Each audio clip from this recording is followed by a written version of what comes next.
এখন যে অধ্যায়টি পাঠ করব এর নাম বেসামাল। প্রধানমন্ত্রী শেখ হাসিনা তার ধানমন্ডিস্থ বাসায় ফিরে এসে তার জন্য নতুন সরকারি বাসা পছন্দ করার জন্য আত্মীয় স্বজনদের বললেন। শুরু হলো প্রধানমন্ত্রী শেখ হাসিনার জন্য বাসা পছন্দ করা। প্রথমেই দেখা হলো রাষ্ট্রীয় অতিথি ভবন সুগন্ধা। তারপর দেখা হলো এরশাদ আমলে শুরু হয়ে খালেদা জিয়ার আমলে শেষ হওয়া জাতীয় সংসদ সহ বহুল আলোচিত ২০ কোটি টাকা ব্যয়ে নির্মিত ৩০ নম্বর হেয়ার রোডের বাসাটি।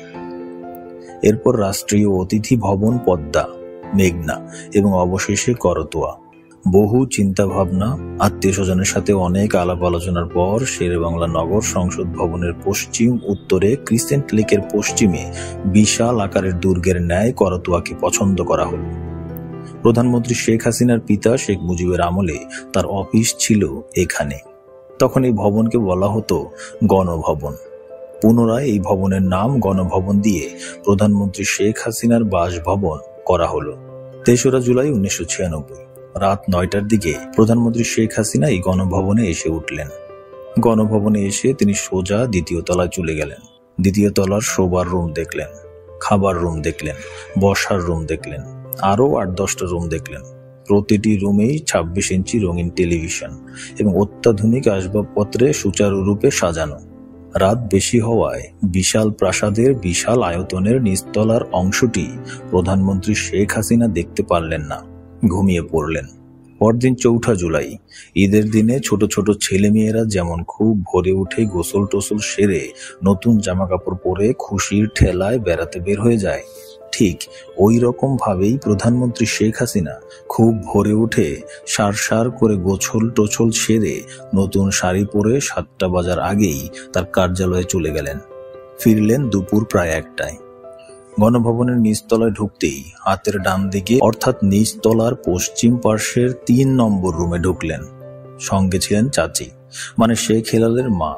এই ৩ নম্বর রুমটিতে ঢুকেই প্রধানমন্ত্রী শেখ হাসিনা বেসামাল হয়ে যেয়ে এক চিৎকার দেন, ওরে চাচি রে, এত বড় টেবিল বলে লাফ দিয়ে শেখ হেলাল এমপির মাকে জড়িয়ে ধরে বললেন, বইরা গোষ্ঠীকে খবর দেন, এই টেবিলে খাইতে হবে।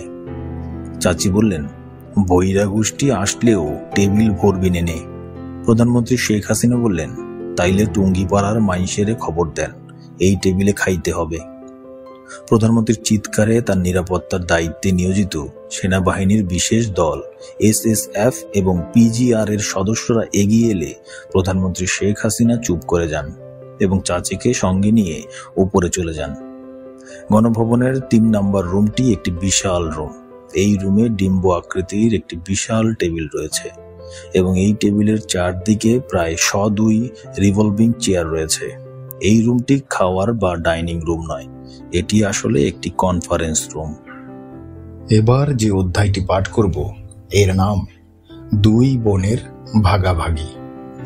বর্তমানে বাংলাদেশের যিনি সর্বোচ্চ ক্ষমতার অধিকারী, যার অঙ্গুলি হেলনে এদেশের বড় বড় ব্যবসা বাণিজ্য, উচ্চ পর্যায়ের চাকরি বাকরি নিয়ন্ত্রিত হয়, সরকারের সামরিক বেসামরিক আমলা, মন্ত্রী, প্রধানমন্ত্রী, রাষ্ট্রপতি এবং প্রধানমন্ত্রীর আত্মীয় স্বজন যে যেখানেই আছেন তাদের মধ্যে সবচাইতে শক্তিশালী ক্ষমতাধর, সামরিক সর্বোচ্চ পর্যায় থেকে যে কোনো পর্যায় পর্যন্ত কর্মকর্তা কর্মচারীর পদোন্নতি, পদাবনতি এবং বদলি যার মনোবাসনা বা ইচ্ছানুযায়ী হয়, সরকারি পর্যায়ে ব্যবসা বাণিজ্য না পাওয়া যার উপর নির্ভর করে, এদেশের বৈধ অবৈধ সমস্ত টাকা পয়সা যার হাতে জমা হয়। বর্তমানে প্রধানমন্ত্রী শেখ হাসিনা পরিবারের ক্যাশিয়ার যিনি, একমাত্র রাজনীতি ছাড়া গোটা দেশের অর্থনীতি একক হস্তে পরিচালনা করেন যিনি, এদেশের মানুষের জন্য বিন্দু মাত্র ভালোবাসা মায়া মমতার লেশ মাত্র নেই যার, এদেশের মানুষকে শিয়াল কুত্তার জাতি হিমুখারামের জাত ছাড়া অন্য কিছু ভাবেন না, অন্য কিছু বলেন না যিনি, মাঝরাতে ঘুম ভেঙে গেলে অথবা রাত পোহালে যদি শুনতে পেতেন এদেশের ১২ কোটি মানুষ সকলেই মহাপ্রলয়ে নিহত হয়ে গেছে, তাহলে খুশিতে আত্মহারা হয়ে যাবেন যিনি, এদেশের মানুষের অনিষ্ট অমঙ্গল ছাড়া অন্য কিছু চিন্তা এবং কামনা করেন না যিনি, তিনি আর কেউ নন। তিনি হলেন জাতির জনক বঙ্গবন্ধু শেখ মুজিবুর রহমানের দ্বিতীয় কন্যা, প্রধানমন্ত্রী শেখ হাসিনার আদরের ছোট বোন শেখ রেহানা। 7 জুলাই 1996 অপরাহ্নে তিনি এলেন গণভবনে। তারই বড় বোন প্রধানমন্ত্রী শেখ হাসিনার কাছে। এসেই সরাসরি প্রধানমন্ত্রী শেখ হাসিনাকে চিৎকার করে বললেন, এই শেখ মুজিব কি একা তোর বাপ? শেখ মুজিব কি আমার বাপ না? আমার ভাগ কই? আমি কি ভাগ পাই না? আমার 5টা মন্ত্রী নিতে হবে। প্রধানমন্ত্রী শেখ হাসিনা বলেন, মন্ত্রী পাবি না, চালাইতেছি, চালাইতে দে, যত টাকা দরকার সব পাবি, সব তুই নে। 2 বোনের চিৎকারের চোটে প্রধানমন্ত্রীর 24 ঘন্টা সার্বক্ষণিক নিরাপত্তার দায়িত্বে নিয়োজিত সেনাবাহিনী, বিমান বাহিনী ও নৌবাহিনীর 64 জন অফিসার সমন্বয়ে 1600 সদস্যের একটি বিশাল দল PGR এর ওই দিন ডিউটিরত সদস্যরা তাদের দায়িত্ব পালনে কিংকর্তব্য বিমূঢ় হয়ে দাঁড়িয়ে থাকলে প্রধানমন্ত্রী শেখ হাসিনার চোখের ইশারায় তাদের সরিয়ে এনে এটা প্রধানমন্ত্রীর একান্তই নিজস্ব এবং পারিবারিক ব্যাপার বলে ওভারলুক করার পরামর্শ দেওয়া হয়। আজই যদি আমার 5 জনকে মন্ত্রী না করো তবে আমি আমেরিকায় চলে যাব। যখন আসব তখন সমান ভাগ নিয়ে আসব, মনে রেখো। কথা বলে বঙ্গবন্ধু কন্যা শেখ রেহানা চলে গেলেন। পরবর্তী পর্যায়ে প্রধানমন্ত্রী শেখ হাসিনা আমেরিকায় যেয়ে চূড়ান্ত পর্যায়ে ভাগাভাগি এবং আপোষ রফা করে তার ছোট বোন শেখ রেহানাকে দেশে নিয়ে আসেন, এই শর্তে যে শেখ রেহানাই হবেন প্রধানমন্ত্রী শেখ হাসিনার ক্যাশিয়ার। সমস্ত টাকা পয়সা শেখ রেহানার হাত দিয়ে আসতে হবে এবং শেখ হাসিনার পর শেখ রেহানাই হবেন শেখ মুজিবের উত্তরসূরি।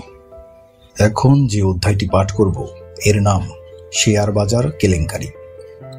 1996 সালের জুলাইয়ের মাঝামাঝি সময়ে প্রধানমন্ত্রী শেখ হাসিনার ছোট বোন রেহানার স্বামী শফিক সিদ্দিকী শেখ হাসিনার লাল রঙের নিশান পেট্রোল জিপ গাড়িতে এবং হলুদ নম্বর প্লেট লাগানো 2টো টয়োটা গাড়িতে করে 2 জন শিখ, 3 জন মারোয়ারি ও 2 জন ভারতীয় বাঙালিকে সঙ্গে নিয়ে এসে প্রতি সন্ধ্যায় প্রধানমন্ত্রী শেখ হাসিনার সরকারি বাসভবন গণভবনের 5 নম্বর বৈঠকখানায় গুরুত্বপূর্ণ মিটিং করতেন। মিটিংয়ে বসার আগে শফিক সিদ্দিকী মোটরসাইকেল আরোহীর কাছ থেকে ঢাকার মতিঝিলের শেয়ার মার্কেটের বিষয়ে খোঁজ খবর নিতেন। শফিক সিদ্দিকী প্রথমেই জানতে চাইতেন আজকে শেয়ার মার্কেটে কেমন ভিড় হয়েছিল। মোটরসাইকেল আরোহী বলতো, মধুমিতা সিনেমা হলের বিপরীত স্টক এক্সচেঞ্জের সামনে বেশ ভিড় দেখলাম। তখন শফিক সিদ্দিকী বলতেন, শেয়ার ব্যবসা খুব ভালো ব্যবসা, শেয়ার ব্যবসা করবেন, শেয়ার কিনবেন, আত্মীয় স্বজনদের বলবেন, বন্ধু বান্ধব, পাড়া প্রতিবেশী সবাইকে বলবেন শেয়ার কিনতে, শেয়ার কিনলেই লাভ। প্রধানমন্ত্রী শেখ হাসিনার পৃষ্ঠপোষকতায় গণভবনে 5 নম্বর বৈঠকখানায় প্রতি সন্ধ্যায় উক্ত ব্যক্তিদের সাথে মিটিংয়ের আগে মোটরসাইকেল আরোহীকে শফিক সিদ্দিকীর একই প্রশ্ন, শেয়ার মার্কেটে আজকে কত লোক হয়েছে? মোটরসাইকেল আরোহীর উত্তর, অনেক লোক হয়েছে, মতিঝিলের রাস্তা ভরে গেছে।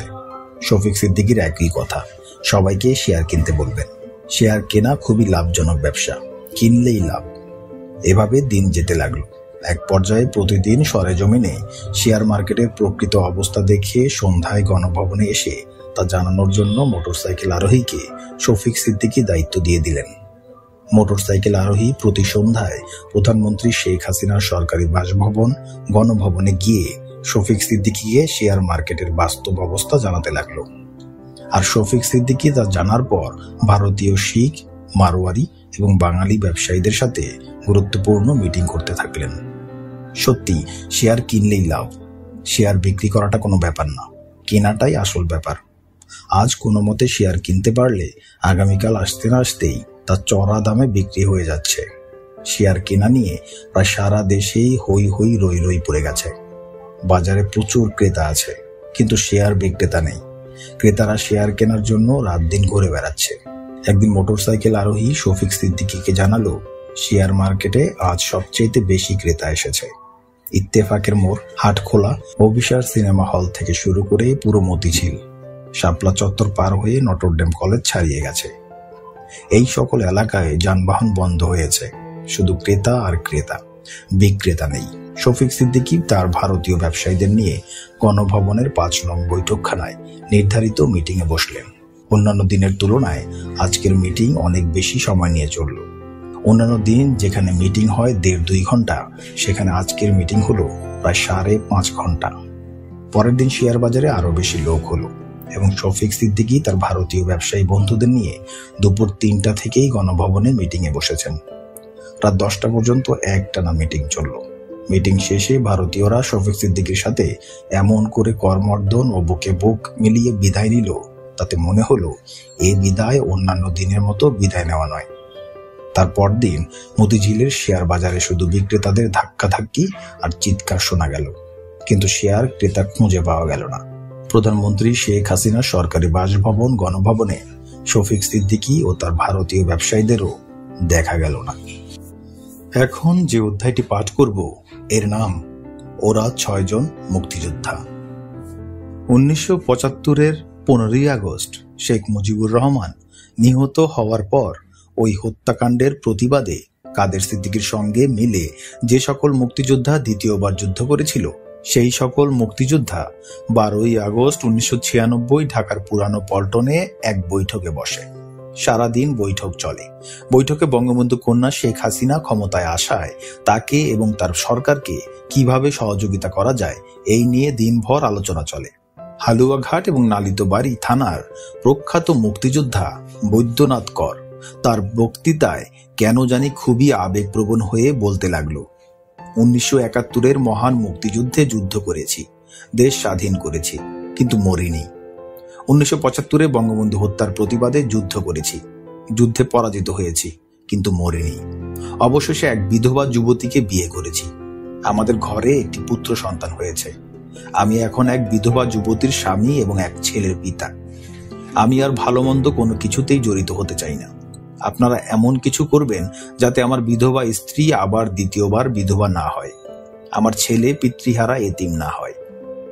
সন্ধ্যা 7টায় বৈঠক শেষ হলে যে যার বাড়ির দিকে রওনা হয়। নালিতাবাড়ী থানা থেকে আসা বৈদ্যনাথ কর, জসিম উদ্দিন এরা একটি মাইক্রোবাস ভাড়া করে খোদা হাফেজ বলে নালিতাবাড়ির দিকে রওনা হয়ে যায়। পরদিন সকাল 7টার সময় আমার কাছে মুক্তিযোদ্ধা হাশেমি, মাসুদ, জামিল যুগলের একটি ফোন আসে। ফোনে আমাকে বলা হয় বৈদ্যনাথ কর, জসিম সহ ওরা 6 জন মুক্তিযোদ্ধা মারা গেছে। কথাটা শুনে হার্ট অ্যাটাকের মতো হয়ে গেল। কিছুক্ষণ কোনো কথা বের হলো না। গত রাতে, মানে এখন থেকে 10-12 ঘন্টা আগে যাদের সাথে দেখা হলো, কথা হলো, তারা মারা গেছে। এটা কি অসম্ভব কথা? নিজেকে একটুখানি সামলে নিয়ে বললাম, কি বলছেন? কিভাবে মারা গেল?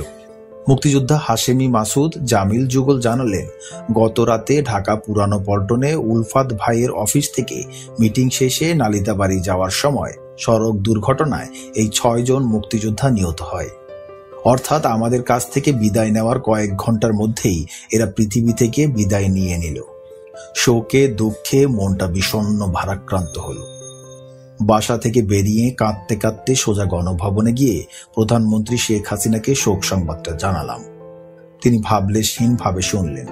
পরে তার প্রধানমন্ত্রীর কার্যালয়ে চলে গেলেন। মনে মনে একটা ভাবনা ছিল, প্রধানমন্ত্রী যদি তার পক্ষ থেকে সান্ত্বনা দেওয়ার জন্য কাউকে নিহত 6 জন মুক্তিযোদ্ধার পরিবারের কাছে পাঠান। তাই দুপুরে প্রধানমন্ত্রী শেখ হাসিনা গণভবনে ফিরে এলে পুনরায় তাকে 6 জন মুক্তিযোদ্ধা নিহত হওয়ার কথা বললাম। জবাবে প্রধানমন্ত্রী শেখ হাসিনা বললেন, তাতে কি হয়েছে, প্রতিদিনই তো কত লোক মারা যাচ্ছে। এর ঘণ্টাখানেক পর বিকেল 3টায় প্রধানমন্ত্রী শেখ হাসিনা তার বাবার মৃত্যুবার্ষিকী উপলক্ষে বঙ্গবন্ধু পরিষদের আলোচনা সভায় যোগদানের জন্য ইঞ্জিনিয়ার্স ইনস্টিটিউটে চলে গেলেন এবং সেখানে তিনি আমার পিতা, আমার মা, আমার ভাই বলে কাঁদতে লাগলেন। অন্যের পিতাকে যদি নিজের পিতার মতো মনে না হয়, অন্যের মাতাকে যদি নিজের মাতার মতো মনে না হয়, অন্যের সন্তানকে যদি নিজের সন্তানের মতো মনে না হয়, অন্যের শোক দুঃখকে যদি নিজের শোক দুঃখ মনে না হয়, তাহলে এমন রাষ্ট্রপতি, প্রধানমন্ত্রী, নেতা দিয়ে দেশের কোনো লাভ হবে? মানুষের কোনো লাভ হবে?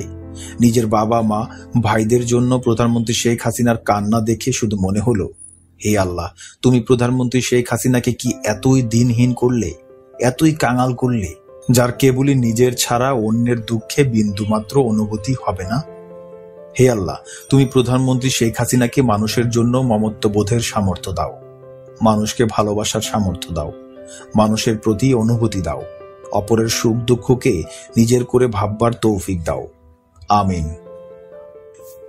এবার যে অধ্যায়টি পাঠ করব এর নাম ডক্টর ডিগ্রি পাওয়া।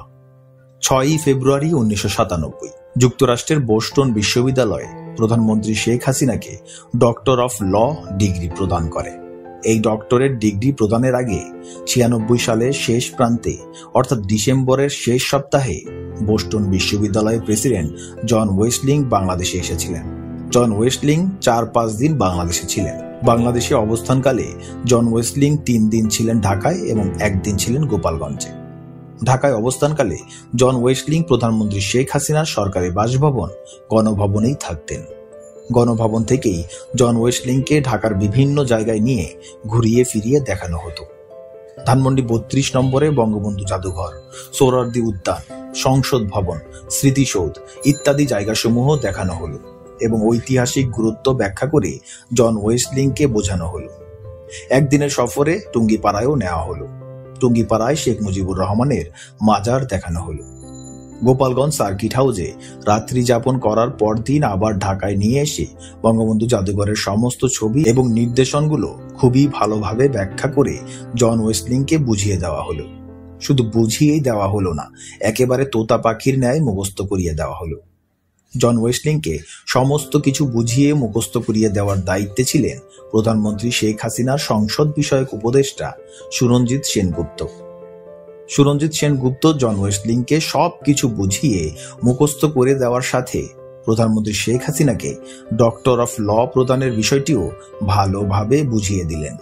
বোস্টন বিশ্ববিদ্যালয়ের প্রেসিডেন্ট জন ওয়েস্টলিং নগদ ও বাকি মিলিয়ে অনেক উপঢৌকন নিয়ে বাংলাদেশ থেকে চলে গেলেন, কিন্তু গণভবন যে প্রধানমন্ত্রী শেখ হাসিনার সরকারি বাসভবন এটা সেনবাবু জন ওয়েস্টলিংকে বলেননি। ফলে জন ওয়েস্টলিং ধরে নিলেন ধানমন্ডি 32-এর ওইটা বঙ্গবন্ধু মিউজিয়াম, টুঙ্গিপাড়াটা বঙ্গবন্ধুর গ্রামের বাড়ি, আর বিশাল দুর্গের ন্যায় গণভবনটি প্রধানমন্ত্রী শেখ হাসিনার পিতা শেখ মুজিবের বাড়ি। তাই 6 ফেব্রুয়ারি 1997 প্রধানমন্ত্রী শেখ হাসিনাকে ডক্টর অফ ল ডিগ্রি প্রদানকালে যুক্তরাষ্ট্রের বোস্টন বিশ্ববিদ্যালয়ের প্রেসিডেন্ট জন ওয়েস্টলিং যে মানপত্র পাঠ করেন তার এক জায়গায় লিখেছেন, বাংলাদেশের প্রধানমন্ত্রী শেখ হাসিনা, আপনাকে আপনার পিতার বিশাল দুর্গের মতো পৈতৃক বাসভবনে বন্দী করে রাখলেও আপনার উদ্যমকে, আপনার চেতনাকে দমিয়ে রাখতে পারেনি। বিশাল দুর্গের মতো পৈতৃক বাড়ি ও তার উত্তরাধিকারের মধ্যে আটকে থাকলেও ইত্যাদি ইত্যাদি। জন ওয়েস্টলিং তার মানপত্রে যে বিশাল দুর্গের মতো পৈতৃক বাড়ির উল্লেখ করেছেন সেটা প্রধানমন্ত্রী শেখ হাসিনার পিতার বাড়ি নয়, সেটা প্রধানমন্ত্রী শেখ হাসিনার সরকারি বাসভবন গণভবন। একমাত্র গণভবনই বিশাল দুর্গের মতো, তাছাড়া শেখ মুজিবুর রহমানের বিশাল দুর্গের মতো কোনো বাড়ি কোথাও নেই। এবার যে অধ্যায়টি পড়ব এর নাম প্রথম আমেরিকা সফর। প্রধানমন্ত্রী শেখ হাসিনা এই প্রথম মার্কিন যুক্তরাষ্ট্রে সফরে যাচ্ছেন। আত্মীয় স্বজনের এক বিশাল বহর নিয়ে সন্ধ্যার আগেই গণভবন থেকে জিয়া আন্তর্জাতিক বিমানবন্দরের উদ্দেশ্যে প্রধানমন্ত্রী শেখ হাসিনা রওনা হয়ে গেলেন। তিনি নির্দিষ্ট সময়ে জিয়া আন্তর্জাতিক বিমানবন্দরের ভিভিআইপি লাউঞ্জে পৌঁছলেন এবং আত্মীয় স্বজনের কোলাহলপূর্ণ পরিবেশে দীর্ঘক্ষণ চা ও নানান পদের নাস্তা খেতে লাগলেন। হাসি ঠাট্টায় মেতে থাকলেন। মন্ত্রিসভার সদস্যগণ, 3 বাহিনী প্রধানগণ সহ উচ্চপদস্থ সামরিক, বেসামরিক কর্মকর্তা এবং বিশিষ্ট নাগরিকগণ বিমানবন্দরের ভিভিআইপি টারমাকে প্রধানমন্ত্রী শেখ হাসিনাকে বিদায় দেওয়ার জন্য অপেক্ষা করতে লাগলেন। এদিকে প্রধানমন্ত্রী শেখ হাসিনার বাবার ফুফাতো ভাইয়ের ছেলে প্রধানমন্ত্রী শেখ হাসিনার এপিএস বাহাউদ্দিন নাসিম নতুন দৃষ্টান্ত স্থাপন করার জন্য বিমানবন্দর কর্তৃপক্ষকে প্রধানমন্ত্রীকে বহন করার চার্টার্ড বিমানটিকে প্যাসেঞ্জার টারমাকের লাউঞ্জে নিয়ে যাওয়ার নির্দেশ দিল। বাহাউদ্দিন নাসিম বলল, আমাদের প্রধানমন্ত্রী এতই অতি সাধারণ যে তিনি ভিভিআইপি টারমাকের পরিবর্তে সাধারণ যাত্রীদের টারমাক দিয়ে বিমানে উঠে এক নতুন দৃষ্টান্ত স্থাপন করবেন। কাজেই প্রধানমন্ত্রী শেখ হাসিনার বাবার ফুফাতো ভাইয়ের এপিএস নাসিম বিমানকে প্যাসেঞ্জার টারমাকে নিয়ে যাওয়ার হুকুম দিল। যথারীতি বিমান কর্তৃপক্ষ বিমানের পাইলটকে ওই নির্দেশ দিলে পাইলট প্যাসেঞ্জার টারমাকে বিমান নিয়ে এলো। একটু পরে এলো প্রধানমন্ত্রী শেখ হাসিনার বাবার আরেক ফুফাতো ভাইয়ের ছেলে এবং প্রধানমন্ত্রী শেখ হাসিনার চিফ সিকিউরিটি নজিব আহমেদ নজিব। নাসিমের নির্দেশে প্রধানমন্ত্রীর বিমান প্যাসেঞ্জার টারমাকে নেওয়া হয়েছে এই কথা শোনা মাত্র নজিব বলল, প্রধানমন্ত্রী ভিভিআইপি টারমাক দিয়ে বিমানে উঠবে, বিমান ভিভিআইপি টারমাকে ফেরত আনা হোক। যথারীতি বিমানকে ভিভিআইপি টারমাকে ফেরত আনা হলো। কিছুক্ষণ পরে প্রধানমন্ত্রীর এপিএস বাহাউদ্দিন নাসিম এসে শুনল তার চাচাতো ভাই নজিব বিমান ভিভিআইপি টারমাকে ফেরত এনেছে। তখন নাসিম বিমান কর্তৃপক্ষকে বলল, আমি প্রধানমন্ত্রীর এপিএস, আমি প্রধানমন্ত্রীর ভাবমূর্তি গড়ে তুলি, আমি প্রধানমন্ত্রীর প্রোগ্রাম তৈরি করি। আপনারা কি আমার চাইতে বেশি বোঝেন? সমস্ত সাংবাদিকদের আমি প্যাসেঞ্জার লাউঞ্জে পাঠিয়েছি, আমি যা বলি সেভাবে কাজ করেন। প্রধানমন্ত্রীর বিমান প্যাসেঞ্জার টারমাকে পাঠান। বিমান কর্তৃপক্ষের মৌখিক নির্দেশে পাইলট আবার বিমান প্যাসেঞ্জার টারমাকে নিয়ে এলো। প্রধানমন্ত্রীর এপিএস বাহাউদ্দিন নাসিমের চাচাতো ভাই প্রধানমন্ত্রীর চিফ সিকিউরিটি নজিব আহমেদ নজিব প্রধানমন্ত্রী শেখ হাসিনাকে বিমান রেডি বলে এসে বিমান আবার প্যাসেঞ্জার টারমাকে লাগানো হয়েছে শুনেই হারামজাদা কুত্তার বাচ্চা বলে গালাগালি দিতে দিতে কার নির্দেশে বিমান সরানো হয়েছে জিজ্ঞেস করলে নাসিম বলল, আমার নির্দেশে বিমান সরানো হয়েছে, আমি বিমান প্যাসেঞ্জার টারমাকে নিয়েছি। নজিব বলল, তুই বিমান সরানোর কে? আমি চিফ সিকিউরিটি, আমার নির্দেশে বিমান চলবে। নাসিম বলল, আমার নির্দেশে বিমান চলবে। নজিব বলল, দেখ বেশি কথা বলবি না, খারাপ হইয়া যাইব। নাসিম বলল, আমি কি তোমার মাহা তামুক খাই যে আমাকে ডর দেখাও?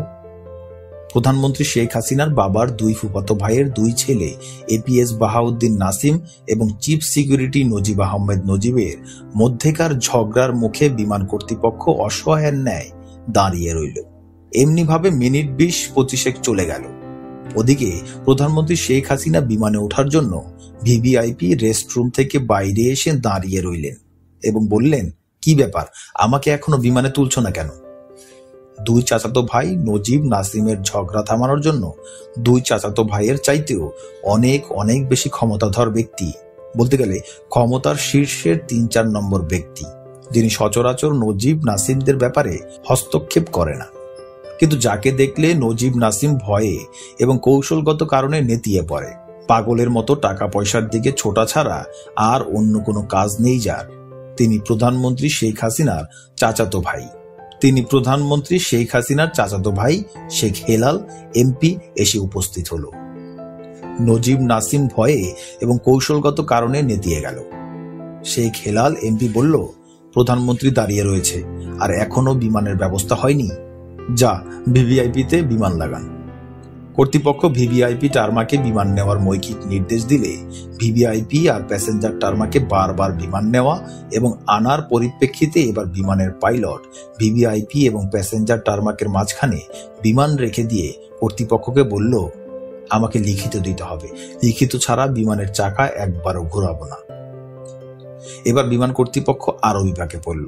কর্তৃপক্ষ লিখিত দেওয়ার পর পাইলট ভিভিআইপি টারমাকে বিমান নিয়ে গেল। প্রধানমন্ত্রী আমেরিকার উদ্দেশ্যে যাত্রা শুরু করলেন। যদিও এই সমস্ত কারণে প্রধানমন্ত্রী শেখ হাসিনার যাত্রা শুরু করতে ঘন্টা দেড়েক দেরি হয়ে গেল এবং প্রধানমন্ত্রী শেখ হাসিনা অসন্তোষ প্রকাশ করলেন। কিন্তু প্রধানমন্ত্রী শেখ হাসিনা কার উপর অসন্তোষ প্রকাশ করলেন তা বোঝা গেল না। প্রধানমন্ত্রী শেখ হাসিনাকে বিদায় জানাতে আসা সকল মন্ত্রী, 3 বাহিনী প্রধান, উচ্চপদস্থ সামরিক বেসামরিক কর্মকর্তা ও বিশিষ্ট নাগরিকগণ যাত্রা শুরুর এই বিলম্বের সময় ভ্যাবলার মতো দাঁড়িয়েছিল। পরের দিন দেশের সমস্ত পত্রপত্রিকায় নানান ভাষায় প্রধানমন্ত্রীর যাত্রা শুরু করতে বিলম্বের সংবাদ পরিবেশন করল। কিন্তু কেন যাত্রা বিলম্ব হলো তা কোনো পত্রিকাতেই জানা গেল না, প্রকাশ করা হলো না। শুধু বিলম্ব হলো এটাই প্রকাশ করা হলো। শুধু তাই নয়, প্রকাশিত এই সংবাদের পরিপ্রেক্ষিতে সাংবাদিক, কলাম লেখক আবেদ খান ভোরের কাগজে প্রধানমন্ত্রীর নিরাপত্তা কি বিঘ্নিত শিরোনামে ধারাবাহিকভাবে সরেজমিন তদন্ত লিখলেন। আবেদ খান তার প্রতিবেদনে বিমানের অভ্যন্তরে রাজাকারের সন্ধান পাওয়া সহ আরো কত কিছু পেলেন, কত কিছু লিখলেন।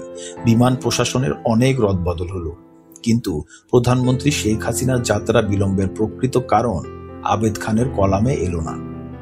প্রধানমন্ত্রী শেখ হাসিনা আমেরিকা সফর করে যুক্তরাষ্ট্রের বোস্টন বিশ্ববিদ্যালয় থেকে ডক্টর অফ ল ডিগ্রির সাথে তার একমাত্র বোন শেখ রেহানাকে সকল কিছুতে অর্ধেক ভাগ দেওয়ার পাকাপাকি ব্যবস্থার শর্তে সঙ্গে নিয়ে এলেন। ভাগ বাটোয়ারা নিয়ে 2 বোনের দ্বন্দ্বের অবসান ঘটিয়ে শেখ রেহানা ক্যাশিয়ারের দায়িত্ব নিয়ে বাংলাদেশে আবার ফিরে এলেন। অর্থাৎ প্রধানমন্ত্রী শেখ হাসিনার ব্যক্তিগত তহবিলে যা কিছু জমা হবে তার সবকিছুই শেখ রেহানার হাত দিয়ে হতে হবে। এই শর্তে শেখ রেহানা দেশে ফিরে এলেন।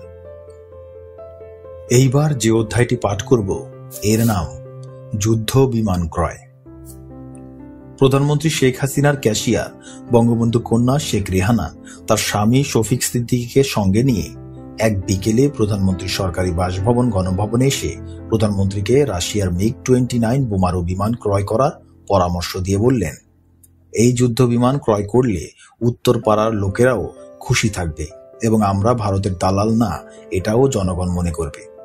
উপস্থিত মোটরসাইকেল আরোহী বলল, খবরদার নেত্রী, এই কাজ করবেন না। দেশের কোটি কোটি মানুষ বেকার। যুদ্ধ বিমান ক্রয় না করে যে টাকা দিয়ে যুদ্ধ বিমান ক্রয় করবেন সেই টাকা বেকারদের কর্মসংস্থানে বরাদ্দ করেন। শেখ রেহানা ও তার স্বামী শফিক সিদ্দিকী চেহারায় ভেতরে ভেতরে প্রচন্ড রাগ হওয়ার ছাপ ফুটে উঠল এবং প্রধানমন্ত্রী শেখ হাসিনা বললেন, বিমান তো বাকিতে কিনব। মোটরসাইকেল আরোহী বলল, যতই বাকিতে কেনেন এই টাকা তো এদেশকেই শোধ করতে হবে। নেত্রী, একটা কথা খেয়াল রাখবেন, যদি বেকারদের কর্মসংস্থান সৃষ্টি করতে পারেন, দেশের উন্নতি করতে পারেন, তাহলে এই দেশের মানুষ শুধু আপনাকেই না, আপনার নাতিপুতিকেও মাথায় করে রাখবে। বঙ্গবন্ধু কন্যা শেখ রেহানা প্রধানমন্ত্রী শেখ হাসিনার উদ্দেশ্যে বললেন, তোমার সাথে কি একটু একাকী কথা বলা যাবে, না তোমার লোকজন কথার মধ্যে বাঁ হাত দিতেই থাকবে? মোটরসাইকেল আরোহী বাইরে চলে এলো। কথা হলো প্রধানমন্ত্রী শেখ হাসিনা এবং তার ছোট বোন শেখ রেহানা ও তার স্বামী শফিক সিদ্দিকী বাংলাদেশের মতো একটি দিনহীন দরিদ্র দেশের কর্ণধার হয়ে কেন যুদ্ধ বিমান ক্রয় করেন? ভারতের সাথে যুদ্ধ করার জন্য? মনস্তাত্ত্বিকভাবে শেখ হাসিনা শেখ রেহানা গঙেরা কি কখনোই ভারতের সাথে যুদ্ধের কথা চিন্তা করতে পারে? নিশ্চয়ই না। শেখ পরিবার কখনোই ভারতের সঙ্গে যুদ্ধের কথা চিন্তা করতে পারে না। বরং শেখ হাসিনা শেখ রেহানারা সদা সর্বদা ভারতকে তাদের ব্যক্তিগত ও পরিবারগত অভিভাবকই মনে করেন। তারা সবসময় ভারতের রাজনীতিবিদদের, বিশেষ করে পশ্চিম বাংলার মুখ্যমন্ত্রী জ্যোতিষ বসুকে পিতৃতুল্যই মনে করেন। ভারতের সাথে যুদ্ধ করবেন না, তারপরও যুদ্ধ বিমান ক্রয় করেন। রহস্যটা কি? তাহলে কি হাসিনা রেহানা গঙেরা জানেন না যে বাংলাদেশ পৃথিবীর মধ্যে প্রায় সবচাইতে গরিব দেশ? এদেশের মানুষের দিনে আধপ্যাট আহার জোটে না, বস্ত্র নেই, শিক্ষা নেই, বাসস্থান নেই। এসব কি তারা জানে না? নিশ্চয়ই জানেন, তারা সবই জানেন। আবার এটাও নিশ্চিত যে আর যাই হোক, শেখ হাসিনা রেহানারা তাদের অভিভাবক ভারতের বিরুদ্ধে যুদ্ধ করার জন্য কখনোই যুদ্ধ বিমান ক্রয় করবেন না। তাহলে তারা যুদ্ধ বিমান ক্রয় করেন কেন? একটা কথা মনে রাখতে হবে, দেশের প্রতিরক্ষা খাত হচ্ছে এমন একটা খাত যে খাতের ব্যয় সম্পর্কে মহান জাতীয় সংসদেও কোনো প্রশ্ন উত্থাপন করা যাবে না। রাষ্ট্রীয় নিরাপত্তাজনিত কারণেই প্রতিরক্ষা ব্যয় সম্পর্কে কোথাও কোনো প্রশ্ন তোলা যাবে না। শুধু আমাদের দেশেই নয়, অন্যান্য দেশেও একই নিয়ম। সেই জন্যই ভারতের প্রয়াত প্রধানমন্ত্রী রাজীব গান্ধীর বোফোর্স কেলেঙ্কারিতে স্পষ্ট জড়িত থাকা সত্ত্বেও ভারতের পার্লামেন্টে এই নিয়ে তেমন হই হুল্লোড় হয়নি। এই প্রতিরক্ষা খাত থেকেই বর্তমান বিশ্বে সবচাইতে বেশি দুর্নীতি হচ্ছে। প্রতিরক্ষা ব্যয়ের যেহেতু কোনো জবাবদিহিতা নেই, সেহেতু এই খাতেই দুর্নীতি করা বা কমিশন নেওয়া অতীব সহজ। প্রশ্ন হচ্ছে, ভারতের বিরুদ্ধে যুদ্ধ করা হবে না, তথাপি শেখ হাসিনা শেখ রেহানাগং বর্তমানে যুদ্ধে অকার্যকর পুরনো সেকেলে রাশিয়ার MiG-29 যুদ্ধ বিমান কেন ক্রয় করেন? এর উত্তর শুধু কমিশন।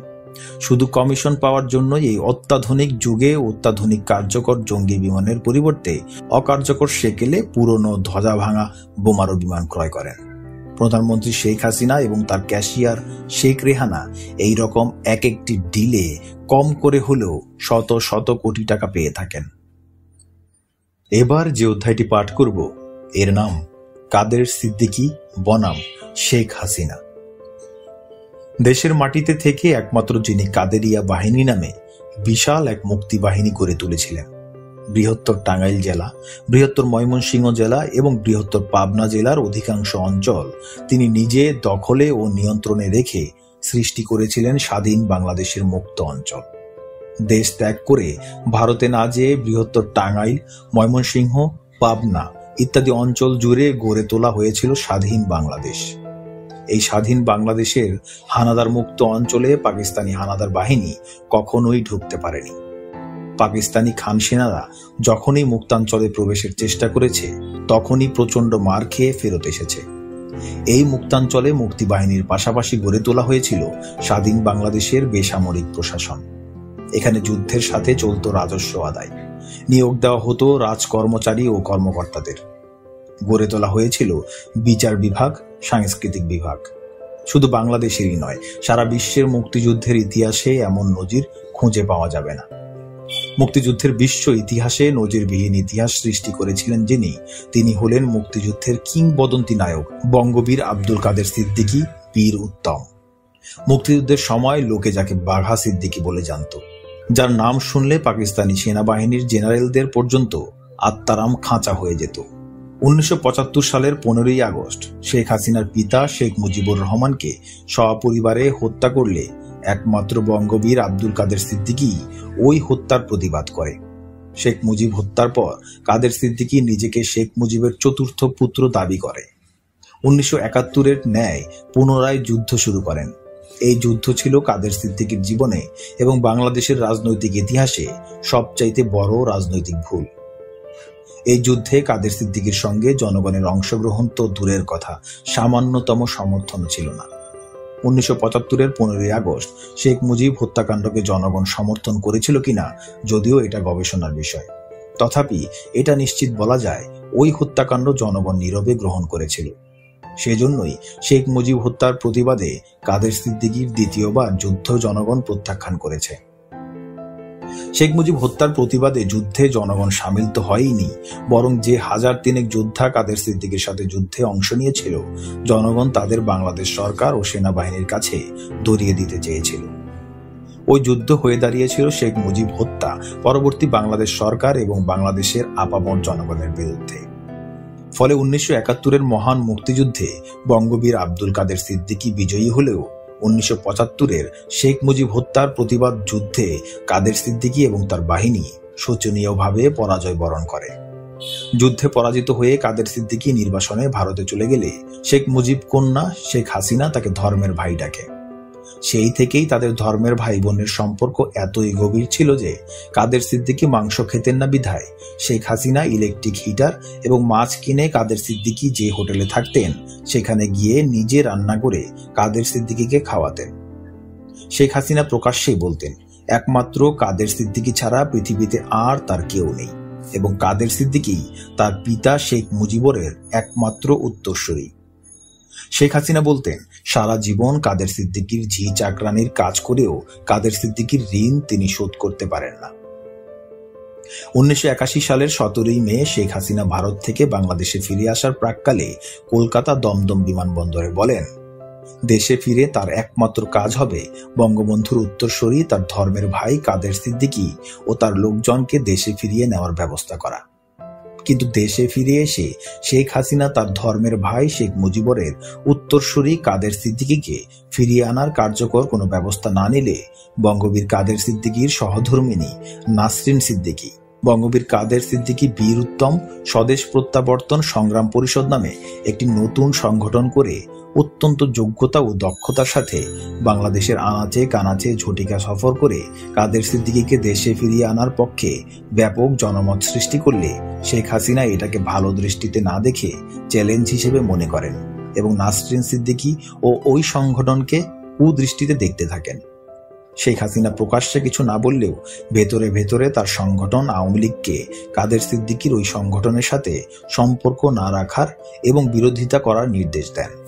1990 সালে তীব্র গণ আন্দোলনে সামরিক স্বৈরাচার জেনারেল হোসেন মোহাম্মদ এরশাদের পতন হলে 16ই ডিসেম্বর মহান বিজয় দিবসে শেখ মুজিবের চতুর্থ পুত্রের দাবিদার শেখ হাসিনার ধর্মের ভাই বঙ্গবীর কাদের সিদ্দিকী বীর উত্তম বাংলাদেশে ফিরে আসার চূড়ান্ত সিদ্ধান্ত ও প্রস্তুতি নেন এবং যথারীতি শেখ হাসিনার সাথে টেলিফোনে কাদের সিদ্দিকী তার স্বদেশ প্রত্যাবর্তনের বিষয়ে আলোচনা করলে শেখ হাসিনা সরাসরি কাদের সিদ্দিকীর স্বদেশ প্রত্যাবর্তনের বিরোধিতা করেন। এরপরও কাদের সিদ্দিকী স্বদেশ প্রত্যাবর্তনে দৃঢ় থাকলে শেখ হাসিনা তার দল আওয়ামী লীগকে কাদের সিদ্দিকীর স্বদেশ প্রত্যাবর্তন কর্মসূচি ভণ্ডুল করার নির্দেশ দেন। 16 ডিসেম্বর মহান বিজয় দিবসে বঙ্গবীর কাদের সিদ্দিকী বীর উত্তম স্বদেশ প্রত্যাবর্তন করলে জিয়া আন্তর্জাতিক বিমানবন্দরে লক্ষ লক্ষ মানুষ তাকে সংবর্ধনা দিলেও শেখ হাসিনা সহ আওয়ামী লীগের কোনো নেতাকর্মী ওই সংবর্ধনায় যোগদান করেননি এবং এখান থেকেই শেখ মুজিবের চতুর্থ পুত্রের দাবিদার শেখ হাসিনার ধর্মের ভাই কাদের সিদ্দিকীর সাথে শেখ হাসিনার প্রকাশ্য বিরোধ শুরু হয়। এরপর থেকে শেখ হাসিনা তার ধর্মের ভাই কাদের সিদ্দিকীকে এক মুহূর্ত সহ্য করতে পারতেন না। শেখ হাসিনা প্রকাশ্যেই বলতেন, আমি আছি বলেই কাদের সিদ্দিকী আছে, আমি না থাকলে কাদের সিদ্দিকীও থাকবে না। কাদের সিদ্দিকীর অবস্থা হবে ভারতের প্রয়াত প্রধানমন্ত্রী ইন্দিরা গান্ধীর পুত্র সঞ্জয় গান্ধীর স্ত্রী মেনকা গান্ধীর মতো। যতক্ষণ ইন্দিরা গান্ধী ছিল, মেনকা গান্ধীও ততক্ষণ ছিল। এখন ইন্দিরা গান্ধীও নাই, আর মেনকা গান্ধীরও খবর নাই। আমি না থাকলে কাদের সিদ্দিকীরও ওই অবস্থা হবে, কোনো খবর থাকবে না। আর কাদের সিদ্দিকীও মাশাআল্লাহ কখনোই শেখ হাসিনাকে নেত্রী বলে মানলেন না, স্বীকার করলেন। কাদের সিদ্দিকীর ওই একই কথা, শেখ হাসিনা আমার বোন, আমি শেখ হাসিনার ধর্মের ভাই, আমি শেখ মুজিবের রাজনৈতিক উত্তরসূরি। নানাবিধ কারণে, বিশেষত কৌশলগত কারণেই শেখ হাসিনা কাদের সিদ্দিকীকে আওয়ামী লীগে রাখেন, আওয়ামী লীগের এমপি বানান। কাদের সিদ্দিকীও একই কারণে আওয়ামী লীগে থাকেন, আওয়ামী লীগের এমপি হন। শেখ হাসিনার ভাবনা হলো কাদের সিদ্দিকীকে আওয়ামী লীগ থেকে বের করে দিলে আওয়ামী লীগের কিছু ক্ষতি হতে পারে। তাছাড়া কাদের সিদ্দিকীও প্রকাশ্যে সরাসরি উঠে পড়ে তার নেতৃত্বের বিরোধিতায় লিপ্ত হয়ে পড়বে। তার চেয়ে নিজের পৈতৃক দল আওয়ামী লীগে রেখেই কাদের সিদ্দিকীকে পচিয়ে দিতে হবে। কাদের সিদ্দিকীকে পচিয়ে দেওয়ার লক্ষ্য নিয়েই শেখ হাসিনা কাদের সিদ্দিকীকে আওয়ামী লীগে রেখেছেন। কাদের সিদ্দিকীও আপাতত নীরবে আওয়ামী লীগে অবস্থান করার কৌশলগত অবস্থান নিয়েছেন। প্রধানমন্ত্রী শেখ হাসিনা হেয় করা ও রাজনৈতিক প্রতিহিংসা চরিতার্থ করার জন্য কাদের সিদ্দিকীর বাড়িতে পুলিশ পাঠানোর পরিকল্পনা করলে মোটরসাইকেল আরোহী এর বিরোধিতা করে বলেন, সামান্যতম কৃতজ্ঞবোধ থাকলে আপনি এটা করতে পারেন না। ভুলে যাবেন না, আপনার পিতা মাতা ভাইদের মেরে যখন সিঁড়িতে লাশ ফেলে রেখেছিল, তখন সারা পৃথিবীতে একমাত্র কাদের সিদ্দিকী ছাড়া অন্য আর কেউ এর প্রতিবাদ করেনি। আর আজ আপনি প্রধানমন্ত্রী হয়ে তার বাড়িতে পুলিশ পাঠালে তা হবে চরম অকৃতজ্ঞতার কাজ। আপনি এত বড় অকৃতজ্ঞের কাজ করতে পারেন না। প্রধানমন্ত্রী শেখ হাসিনা বললেন, ওর ভাইরা সন্ত্রাসী, ওর ভাইদের ধরার জন্য ওর বাড়িতে পুলিশ যাবে। মোটরসাইকেল আরোহী বলল, কাদের সিদ্দিকীর ভাই মুরাদ সিদ্দিকী ও আজাদ সিদ্দিকী সন্ত্রাসী হোক আর যাই হোক, তারা আপনার আমলে কোনো সন্ত্রাস করেনি, কোনো অপরাধ করেনি। অত্যন্ত দুর্দিনে আপনার পিতামাতা নিহত হয়েছিলেন। কাদের সিদ্দিকী, লতিফ সিদ্দিকী দেশের বাইরে নির্বাসনে ছিলেন। শেখ মুজিব এবং আওয়ামী লীগের নাম নেওয়ার কোনো লোক ছিল না তখন। নিদারুণ বৈরী পরিবেশে মুরাদ সিদ্দিকী ও আজাদ সিদ্দিকী, এই দুই ভাই টাঙ্গাইলের মাটিতে শেখ মুজিব ও আওয়ামী লীগের নাম নেওয়ার জন্য যুবকদের সংগঠিত করতে করতে এবং শেখ মুজিব আওয়ামী লীগ বিরোধী প্রশাসনের সাথে সংঘর্ষে লিপ্ত হতে হতে এক পর্যায়ে সন্ত্রাসীদের খাতায় নাম চলে যায় এবং বহু মামলা তাদের বিরুদ্ধে হয়। যেহেতু প্রশাসন দুর্নীতিপরায়ণ, তাই কঠোর ব্যবস্থা না নিয়ে প্রশাসন এদের সাথে ভাগাভাগিতে চলে যায়। তাছাড়া আজাদ, মুরাদ এখন আর কোনো ধরনের অপবাদের সাথে যুক্ত নয়। এসব কোনো কিছুই আপনার অজানা নয়, আপনি সবই ভালোভাবে জানেন। আপনার শাসন আমলে ওরা কোনো ধরনের বেআইনি কাজের সাথে জড়িত থাকলে গ্রেপ্তার করে জেলে পাঠিয়ে দেওয়ার কঠোর হুঁশিয়ারি দিয়ে তাদের সতর্ক করে দেন। প্রধানমন্ত্রী বললেন, না, কাদের সিদ্দিকীর বাড়িতেই পুলিশ পাঠিয়ে ওদের ধরতে হবে। মোটরসাইকেল আরোহী বলল, শুধুমাত্র হেয় করার জন্য যদি কাদের সিদ্দিকীর বাড়িতে পুলিশ পাঠান, তাহলে পৃথিবীতে কৃতজ্ঞতা বলে কিছু থাকবে না। রাষ্ট্রীয় কাজে তুমি বাধা দিতে পারো না। ক্রুদ্ধ স্বরে এই কথা বলে প্রধানমন্ত্রী শেখ হাসিনা বেডরুমে চলে গেলেন এবং ঠিকই কাদের সিদ্দিকীর বাড়িতে পুলিশ পাঠালেন। এখন যে অধ্যায়টি পাঠ করব, এর নাম বিচারপতি শাহাবুদ্দিন আহমেদের রাষ্ট্রপতি হওয়া। 23 জুন 1996 প্রধানমন্ত্রী হিসেবে শপথ নেওয়ার আগে থেকেই বঙ্গবন্ধু কন্যা শেখ হাসিনা তার দলের একজনকে নতুন রাষ্ট্রপতি করা নিয়ে বেশ বিপাকে পড়ে গেলেন। দলের যে নেতাকেই তিনি রাষ্ট্রপতি হওয়ার প্রস্তাব করেন, সেই নেতাই কেঁদে ফেলেন। কোন নেতা আবার সভানেত্রী শেখ হাসিনার পা জড়িয়ে ধরে দেশের নতুন রাষ্ট্রপতি হওয়া থেকে মুক্তি চান। এই অবস্থায় মতিউর রহমান রেন্টু ও মিসেস মতিউর রহমান রেন্টু, যার ডাকনাম ময়না, সুপ্রিম কোর্টের সাবেক প্রধান বিচারপতি 1990 সালের তত্ত্বাবধায়ক সরকারের রাষ্ট্রপতি শাহাবুদ্দিন আহমেদকে নতুন রাষ্ট্রপতি করার জন্য বঙ্গবন্ধু কন্যা শেখ হাসিনাকে এই বলে পরামর্শ দেয় যে, কেউই যখন রাষ্ট্রপতি হতে ইচ্ছুক নন, তখন বিচারপতি শাহাবুদ্দিন আহমেদকেই নতুন রাষ্ট্রপতি করেন। সাধারণ মানুষের কাছে শাহাবুদ্দিন আহমেদের একটা জনপ্রিয়তা ও গ্রহণযোগ্যতা আছে। তাকে রাষ্ট্রপতি করলে আপনার জনপ্রিয়তা আরো বৃদ্ধি পাবে। বঙ্গবন্ধু কন্যা শেখ হাসিনা বলেন, না, শাহাবুদ্দিনকে রাষ্ট্রপতি করা যাবে না। কারণ আমি যখন 1991 সালের নির্বাচনের পর বলেছিলাম নির্বাচনে সূক্ষ্ম কারচুপি হয়েছে, তখন শাহাবুদ্দিন তত্ত্বাবধায়ক সরকারের রাষ্ট্রপতি হিসেবে খালেদা জিয়ার সাথে সুর মিলিয়ে বলেছিল নির্বাচন সম্পূর্ণ সুষ্ঠু ও নিরপেক্ষ হয়েছে। এটা কোনো বিচারপতি হলো, এটাকে রাষ্ট্রপতি করব না। বঙ্গবন্ধু কন্যা শেখ হাসিনা প্রথমে জিল্লুর রহমানকে রাষ্ট্রপতি হওয়ার প্রস্তাব করলেন। জিল্লুর রহমান বললেন, নেত্রী, আপনি আমাকে দয়া করে আওয়ামী লীগের জেনারেল সেক্রেটারি বানিয়েছেন। এখন যদি দয়া করে আমাকে রাষ্ট্রীয় কোনো এক্সিকিউটিভ পদে না দেন, তাহলে দলের সেক্রেটারি হিসেবে আমার কোনো গুরুত্বই থাকে না, কোনো মূল্যই থাকে না। আমাকে দয়া করে রাষ্ট্রপতি না বানিয়ে আপনার কাছাকাছি একটা মন্ত্রণালয় দেন, যাতে আমি সবসময় আপনার কাছে থাকতে পারি। বঙ্গবন্ধু কন্যা শেখ হাসিনা এরপর প্রেসিডিয়াম সদস্য সালাউদ্দিন ইউসুফকে রাষ্ট্রপতি হওয়ার প্রস্তাব করলে সালাউদ্দিন ইউসুফ বলেন, নেত্রী, আমার স্বাস্থ্য ভালো না। বঙ্গবন্ধু কন্যা শেখ হাসিনা বলেন, বেশ তো, রাষ্ট্রপতি হন। রাষ্ট্রপতির কোনো কাজ কাম নেই, শুধু বসে বসে সরকারি খরচে আরামায়েশ করবেন। এই কথা শুনে সালাউদ্দিন ইউসুফ সোজা বঙ্গবন্ধু কন্যা শেখ হাসিনার পা জড়িয়ে ধরে বললেন, নেত্রী, আমার এলাকার জনগণের জন্য কিছু কাজ করার সুযোগ দেন। এই সুযোগে মতিউর রহমান রেন্টু ও মিসেস মতিউর রহমান রেন্টু সাবেক রাষ্ট্রপতি ও বিচারপতি শাহাবুদ্দিন আহমেদকে নতুন রাষ্ট্রপতি করার জন্য বঙ্গবন্ধু কন্যা শেখ হাসিনাকে পুনরায় চাপ দিতে থাকে। বঙ্গবন্ধু কন্যা শেখ হাসিনা এরপর প্রেসিডিয়াম সদস্য বর্তমান পররাষ্ট্রমন্ত্রী আব্দুস সামাদ আজাদকে রাষ্ট্রপতি হওয়ার প্রস্তাব করলে আব্দুস সামাদ আজাদ বলেন, নেত্রী, আমাকে রহম করেন, দয়া করে আমাকে শেষ বয়সে বাতিল করবেন না। আমি বঙ্গবন্ধুর ফরেন মিনিস্টার ছিলাম, আমাকে কাজ করার সুযোগ দেন, আমি দেখিয়ে দেব বঙ্গবন্ধুর মন্ত্রীদের কত যোগ্যতা ছিল। বঙ্গবন্ধু কন্যা শেখ হাসিনা রাষ্ট্রপতি করার জন্য কাউকেই খুঁজে পাচ্ছেন না, অর্থাৎ যাকেই রাষ্ট্রপতি করতে চান তিনি মাপ চেয়ে পালিয়ে যান। এমনই সময়ে এসে উপস্থিত হলেন 1991 সালের আওয়ামী লীগের রাষ্ট্রপতি প্রার্থী, বর্তমান ধানমন্ডি মোহাম্মদপুরের আওয়ামী লীগ এমপি হাজী মকবুল হোসেন। হাজী মকবুল হোসেন এমপির বক্তব্য হলো, আমি 1991 সালে আওয়ামী লীগের রাষ্ট্রপতি প্রার্থী ছিলাম, আপনিই আমাকে রাষ্ট্রপতি প্রার্থী করেছিলেন। এখন কেউ রাষ্ট্রপতি হতে চাচ্ছেন না, তখন আমাকেই রাষ্ট্রপতি করেন, নইলে মন্ত্রী করেন, কিছু একটা করেন।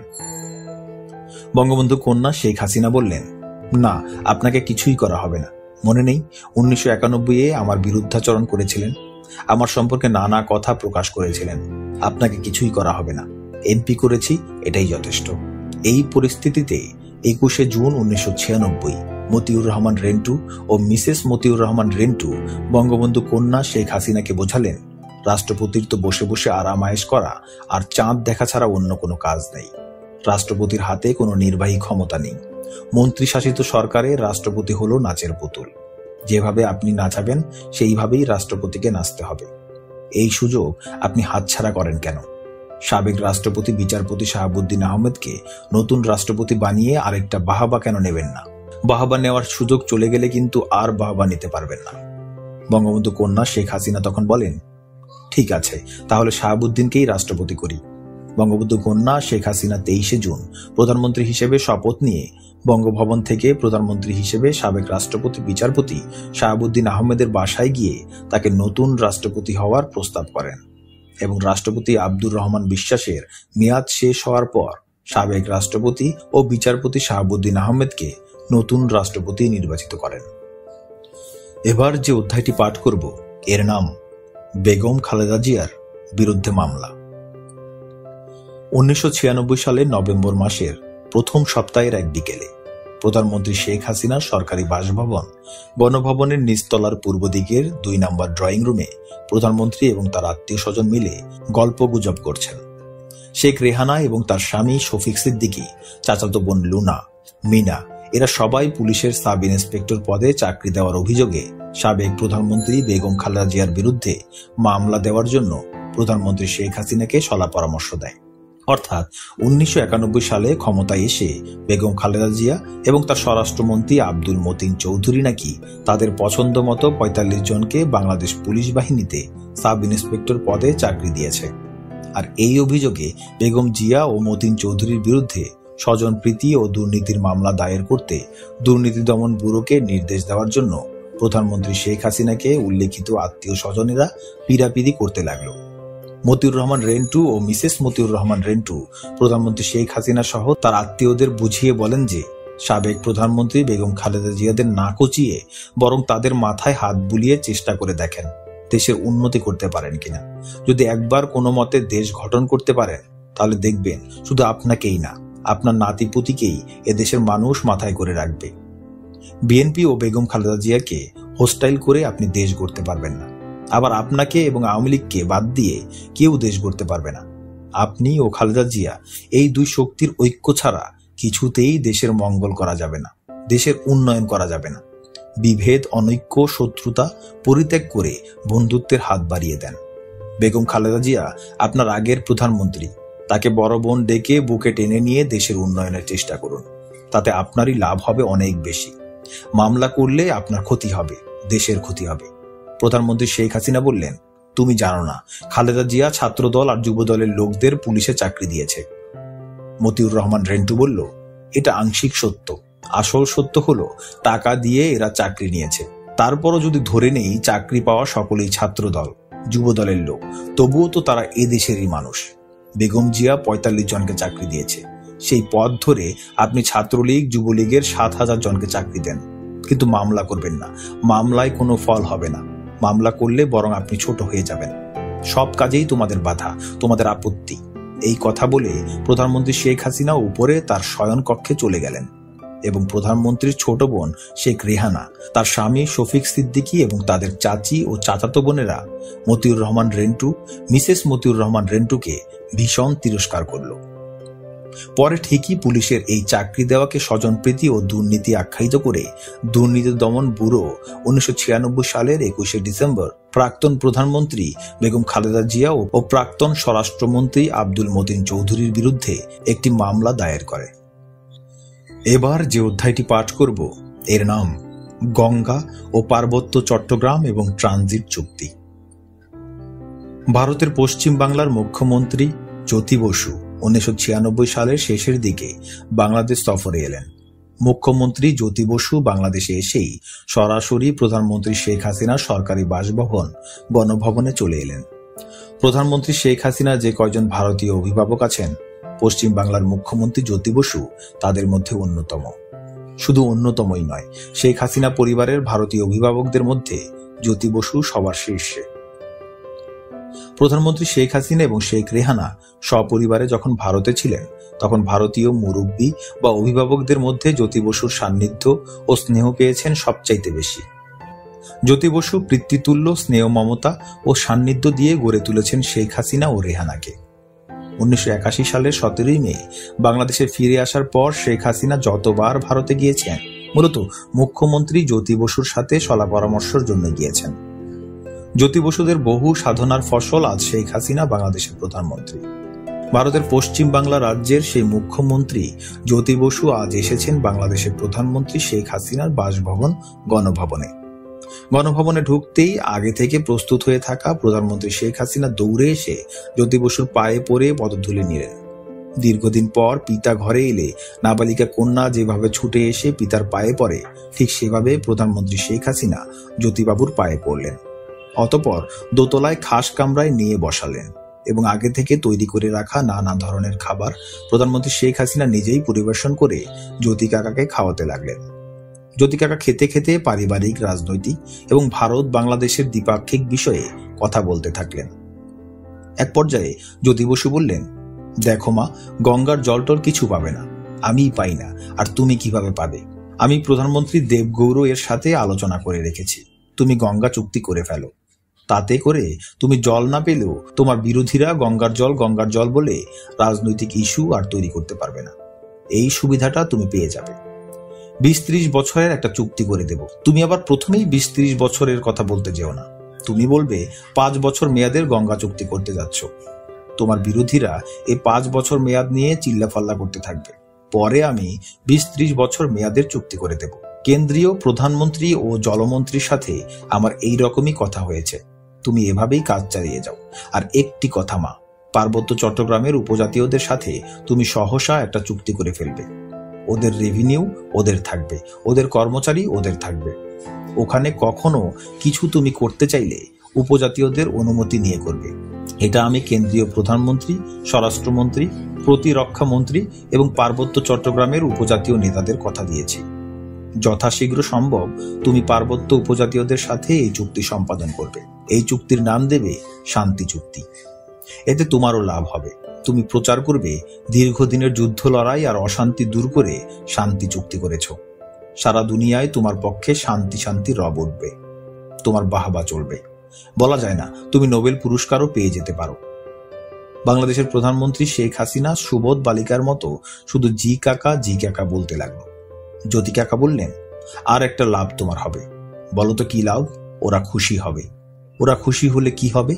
পার্বত্য চট্টগ্রামের পার্লামেন্টের 3টি আসনই স্থায়ীভাবে তুমি পাবে, যেমন গোপালগঞ্জের 3 আসন পাও। আর ভারতকে করিডোর দেওয়া, ট্রানজিট দেওয়া, নৌবন্দর দেওয়া, এসব তো তোমার পিতার সাথেই আমাদের পাকা কথা হয়েছিল। তুমি এখন তোমার সুবিধাজনক সময়ে আমাদের এগুলো দিয়ে দাও।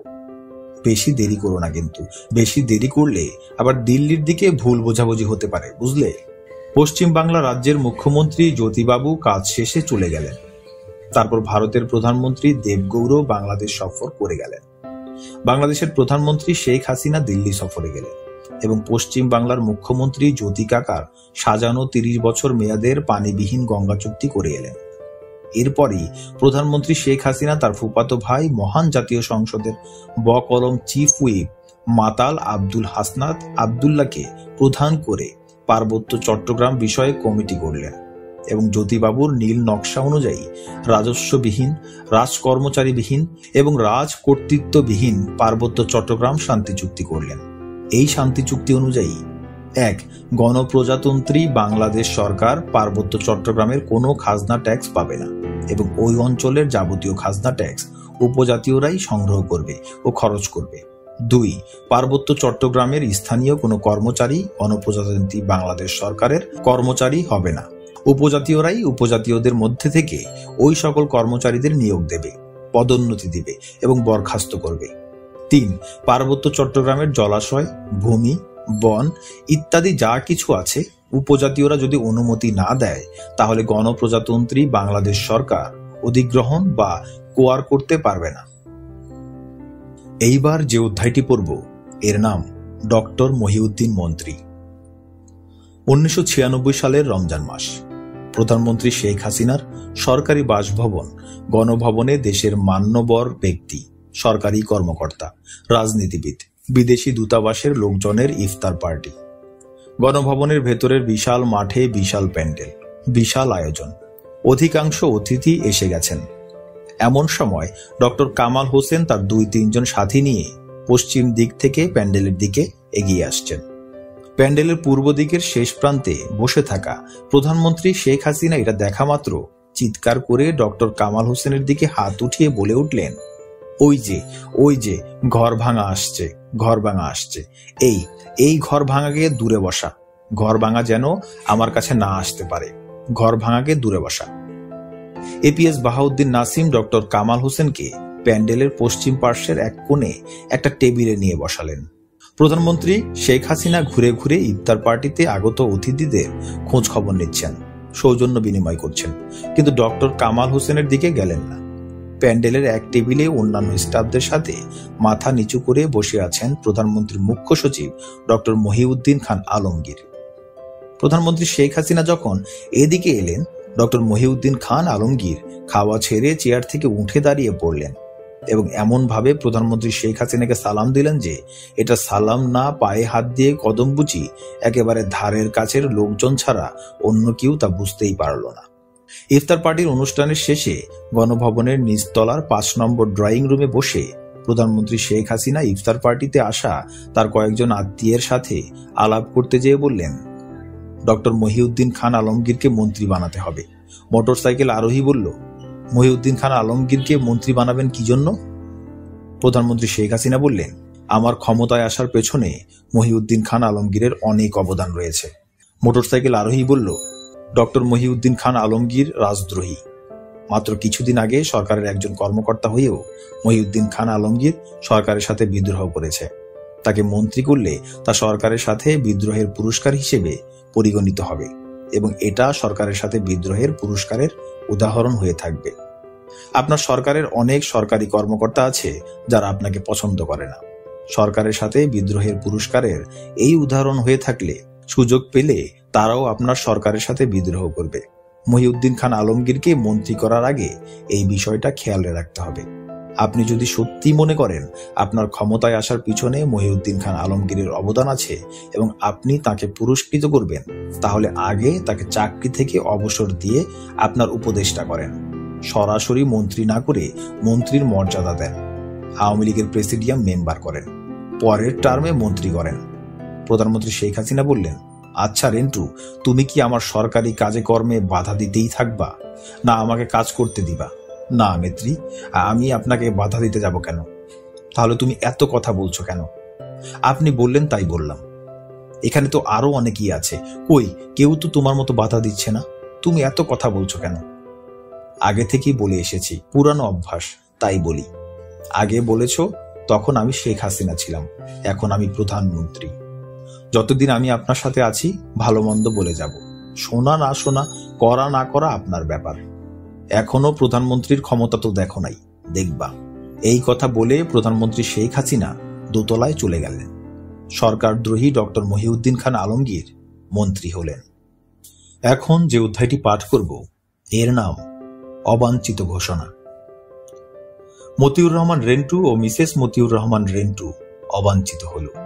প্রধানমন্ত্রী শেখ হাসিনা মতিউর রহমান রেন্টু ও মিসেস মতিউর রহমান রেন্টুকে অবাঞ্ছিত ঘোষণা করে police, SB, NSI, DFI, CID, DB সহ রাষ্ট্রের যত আইন প্রয়োগকারী সংস্থা আছে সকল সংস্থার কাছে নির্দেশ পাঠালেন। নির্দেশে প্রধানমন্ত্রী শেখ হাসিনা বললেন, এই অবাঞ্ছিতরা প্রধানমন্ত্রীর বাসভবন, প্রধানমন্ত্রীর কার্যালয় এবং প্রধানমন্ত্রী যে সকল অনুষ্ঠানে যোগদান করবেন সেই সকল অনুষ্ঠানে যোগদান করতে পারবে না। এরা যাতে প্রধানমন্ত্রীর বাসভবন, কার্যালয় এবং অনুষ্ঠানে যোগদান করতে না পারে সেদিকে সতর্ক দৃষ্টি রাখার নির্দেশ দেওয়া হলো এবং এই অবাঞ্ছিত ঘোষণাপত্র পত্রিকায়ও প্রকাশ করা হলো। এবার যে অধ্যায়টি পাঠ করব এর নাম 10 টাকায় শেখ মুজিবের ছবি। এক শুক্রবার সকালে অর্থমন্ত্রী কিবরিয়ার পিএস ডক্টর পারভেজ প্রধানমন্ত্রীর বাসভবন গণভবনে এসে 10 টাকায় শেখ মুজিবের ছবির লেআউট ডিজাইনের খসড়া প্রধানমন্ত্রী শেখ হাসিনাকে দেখান। নতুন এই 10 টাকার লেআউট ডিজাইনের খসড়া প্রধানমন্ত্রী শেখ হাসিনা মৌখিকভাবে অনুমোদন করে দিলে তবেই তা ছেপে নতুন 10 টাকার নোট হিসেবে বাজারে ছাড়া হবে। এই 10 টাকার খসড়া লেআউট ডিজাইনের উপরে ছিল আল্লাহর ঘর মসজিদের ছবি এবং পিছনে ছিল শেখ হাসিনার পিতা শেখ মুজিবের ছবি। প্রধানমন্ত্রী শেখ হাসিনা লেআউট ডিজাইনের খসড়াটি দেখে অর্থমন্ত্রীর পিএস ডক্টর পারভেজকে ক্ষিপ্ত হয়ে বলে উঠলেন, এ কি, জাতির পিতার ছবি পিছনে কেন? অর্থমন্ত্রীর পিএস ডক্টর পারভেজ কিছুটা অপ্রস্তুত হয়ে বললেন, বাজারে চালু বর্তমান 10 টাকার নোটের উপরে মসজিদের ছবি আছে। ধর্মীয় অনুভূতির কথা বিবেচনা করে উপরের মসজিদের ছবিটা ঠিক রেখে পিছনে জাতির পিতার ছবি দেওয়া হয়েছে। প্রধানমন্ত্রী শেখ হাসিনা রাগান্বিত কণ্ঠে বললেন, ওসব মসজিদ টসজিদ বুঝি না, জাতির পিতার ছবি উপরে দিয়ে নতুন 10 টাকার নোট ছেপে বাজারে ছাড়বেন। আমার বাবা যে জাতির পিতা এটা শয়তানের জাতকে গিলাতে হবে। এরপর অন্য আরেকদিন ডক্টর পারভেজ শেখ মুজিবের ছবি উপরে এবং মসজিদের ছবি পিছনে দিয়ে করা লেআউট ডিজাইন নিয়ে এলে প্রধানমন্ত্রী শেখ হাসিনা তা দেখেন ও খুশি হন এবং মৌখিক অনুমোদন করে দেন। বর্তমানে বাজারে শেখ মুজিবের ছবি সম্বলিত যে নতুন 10 টাকার নোট রয়েছে এটা সেটা।